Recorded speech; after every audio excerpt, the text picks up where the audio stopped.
Muito bem, esse é o Oriente-se hoje falando sobre separação e você pode participar e deve participar, é para isso que estamos aqui, para esclarecer e ajudar na sua situação, tá? orientes@rs21.com.br. Eu quero começar esse bloco com a Ayrton, né? A gente já falou um pouquinho sobre separação, na sua experiência, Ayrton, assim, pelo geral, assim, a primeira coisa que você diria, o motivo principal, que você mais vê que causa separação? Lércio, eu estava aqui ouvindo o Dr. Wagner falar, começou a dar até um frio na barriga, pelo tanto de complicações que a gente vê que o casal vai acabar passando, né? Mas olha, eu vou falar para vocês, existem assim, brigas médias e brigas muito sérias. 90% das brigas são briguinhas e que acabam se avolumando e as pessoas complicando, vira rixa, tipo Corinthians e Palmeiras, assim. O O que pessoal que não começa? segue o conselho daquela senhora, não estão relevando a situação, estão Olha, levando ao pé da letra. eu acho que todo mundo devia gravar as primeiras coisas que foi falado naquele vídeo realmente, que é a questão do humor. É essencial humor, e o casamento é mais feito de coisas simples.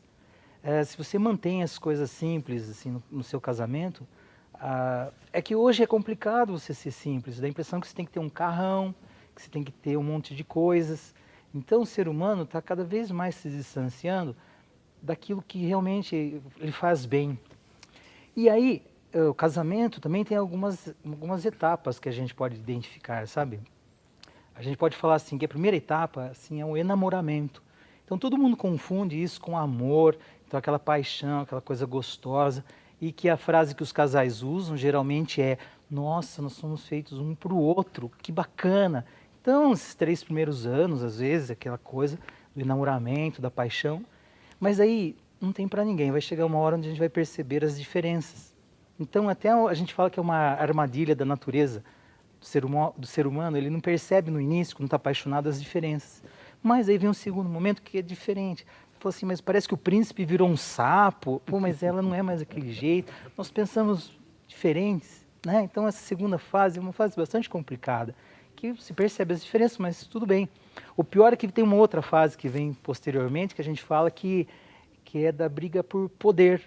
A gente imagina que poder, esse tipo de coisa não vai estar permeando a relação do casamento, mas acontece, porque daí a pessoa, a vida vai conduzindo profissionalmente, o marido às vezes vai se dando bem, ou a esposa vai se dando bem, então as pessoas vão se empoderando, e falam assim, não, mas eu não preciso mais dela, essa pessoa me atrapalha a vida, então eu acho que eu não preciso dela, daí a pessoa é a fase onde mais ocorre separação.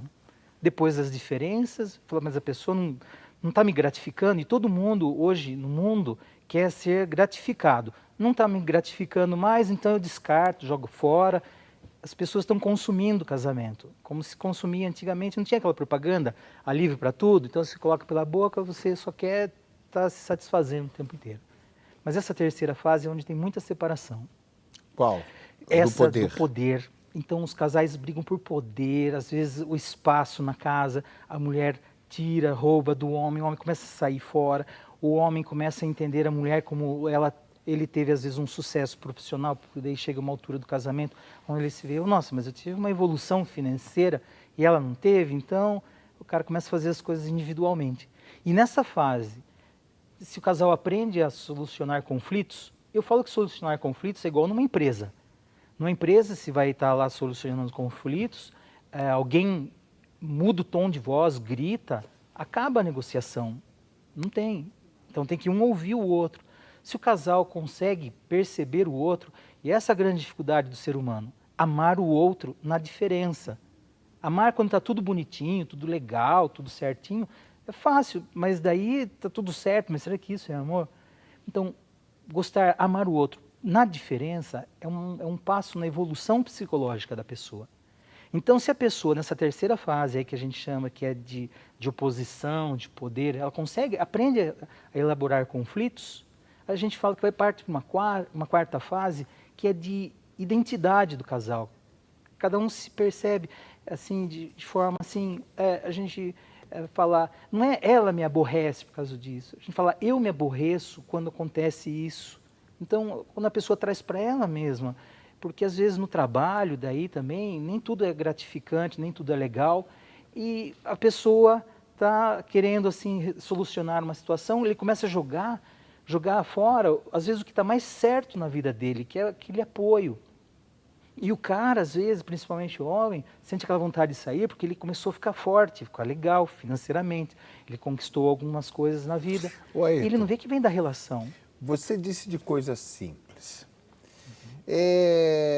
Aquela fase do namoro, a gente, de repente, você descobre, a minha esposa, por exemplo, tem loucura por sorvete. E, de repente, passaram-se 10, 15 anos e a gente nunca saiu para tomar um sorvete. Essas coisas simples que vão se perdendo, no final das contas, por causa do trabalho, por causa... Eu vi uma matéria muito interessante no jornal, até postei ela no meu blog, uma ocasião que o autor dizia assim, por que você não casa de novo? Uma nova esposa vai dar tanto trabalho, tanta despesa, tanta dificuldade. Então você pega a sua esposa, troca todos os móveis da casa, muda de casa, faz como se você tivesse separado. Aí ele falou, eu já casei 5 vezes, mas com a mesma esposa. Então ele falou, faz uma lua de mel de novo.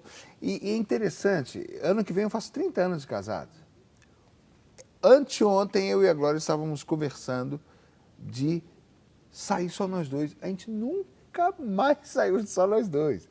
Então, essa perda dessa curtição a dois, de uma coisa que o outro gosta. Quando a gente saiu de lua de mel, a minha esposa é chocolatra, assumida. Né? Eu falei, quero ver se você é mesmo, vou te acompanhar. Eu não aguentei. Chegou no terceiro dia, não aguentava mais ver chocolate. E ela, né, a semana inteira no chocolate. Essa bobeira, essa alegria, isso também não alimenta? Não alimenta você descobrir a diferença, o engraçado, o limite do outro, e ele também vê seu limite. Eu gosto de ver um filme, você gosta de um passeio na praia. Essas coisas também não se completam, não é aí que a gente vai tecendo a nossa vida juntos? Olha, justamente, esse a gente estava falando de separação, mas onde começa a separação? É na falta de conhecimento de si próprio das pessoas. Se a pessoa não se conhece, não sabe, não respeita a história de vida do outro, por isso que eu falo sempre, amar o outro é muito diferente, é muito difícil, porque o outro é realmente diferente. E que nem estava falando das fases, né? Mas chega nessa quarta etapa, depois que a pessoa aprende a solucionar conflitos, ela tem uma identidade legal, a gente respeita, então a gente recupera. O que você falou, talvez seja um momento dessa quarta etapa ou quinta etapa, que a gente fala que cada um se percebe naquilo que mais gosta.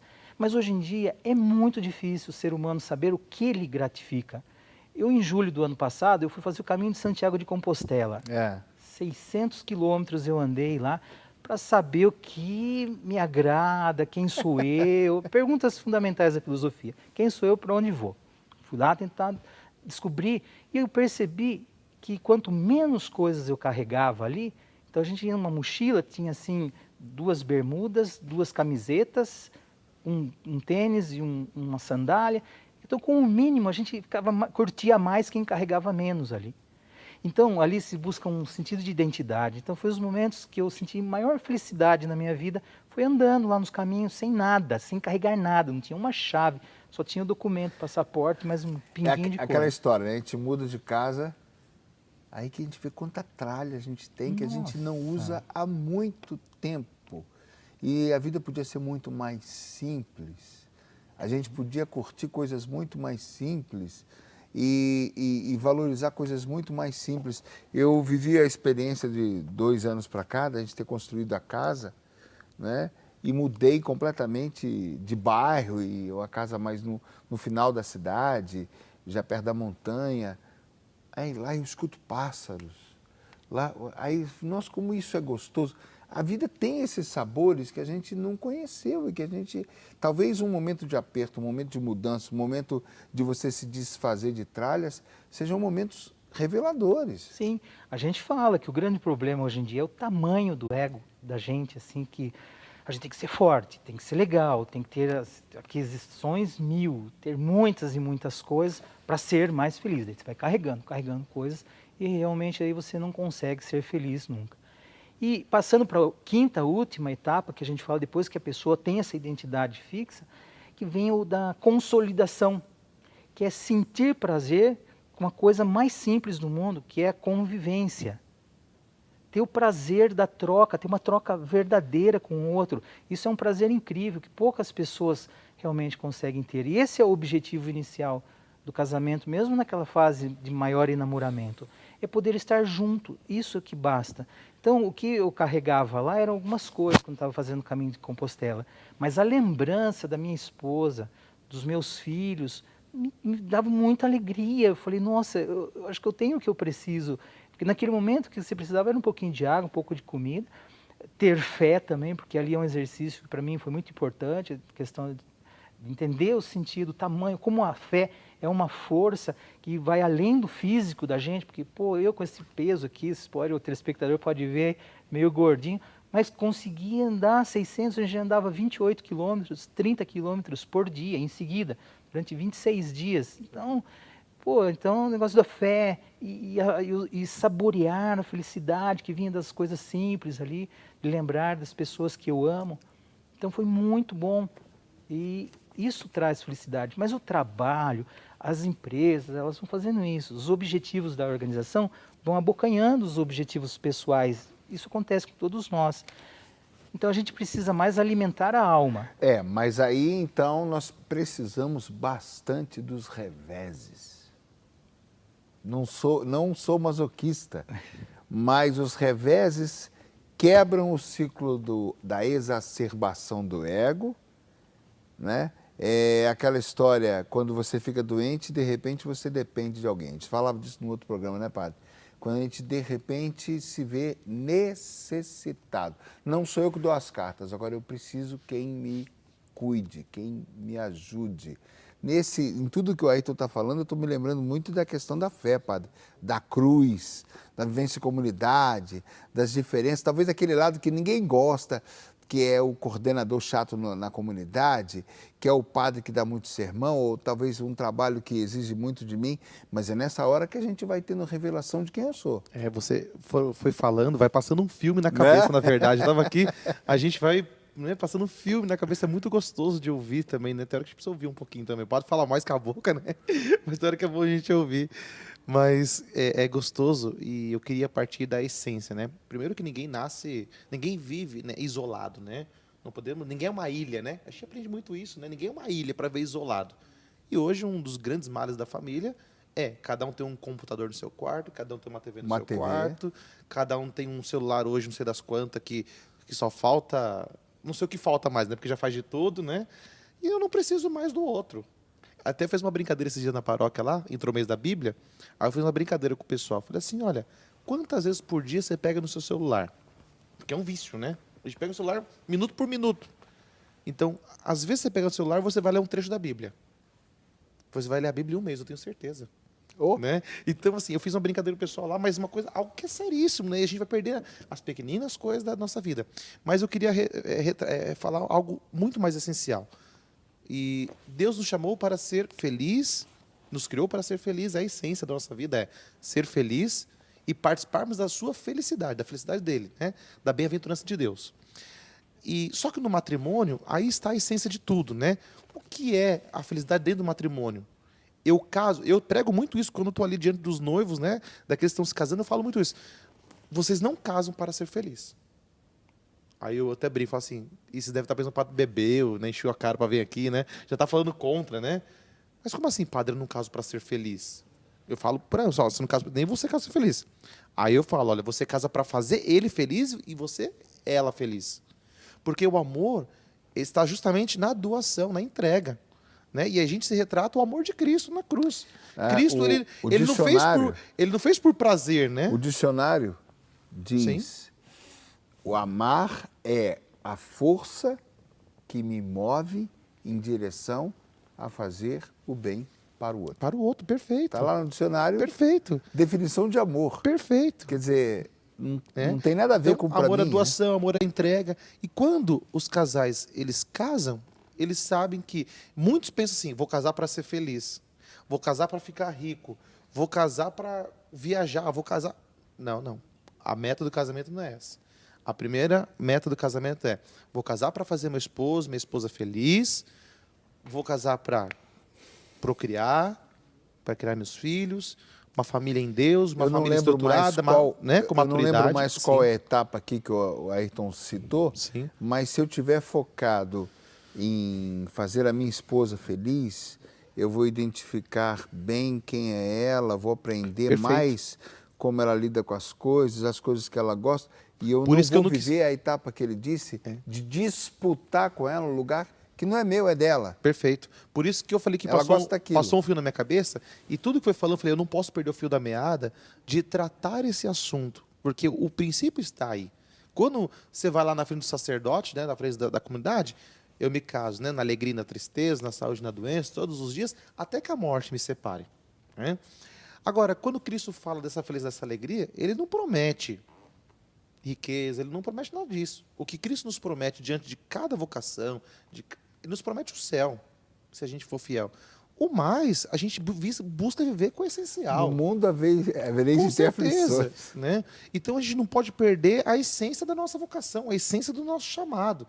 E aí, uma brincadeira que eu sempre vira e mexe falo com os casais, no começo é meu benzinho, meu amorzinho, para cá e para lá. Daqui a alguns anos é meus bens. Não é mais meu benzinho, mas é meus bens. Né? Então começa a se perder o sentido. Começa a perder o sentido, a essência daquilo que eu fui chamado. Mesmo eu como sacerdote. Se eu não tomar cuidado, tá, hoje eu me dou. Mas amanhã eu estou pensando, não, eu vou lá porque eu vou ganhar dinheiro, eu vou fazer porque... Quer dizer, em todos os chamados, se a gente não tiver esse amor, essa essência da doação, porque o sacerdote, aonde ele encontra alegria? Porque se nós somos pessoas relacionadas, eu encontro alegria quando eu vejo uma pessoa convertida, de relacionar com as famílias, de encontrar minha família, de estar com as pessoas que a gente ama. Ou seja, essa doação é o que me faz feliz.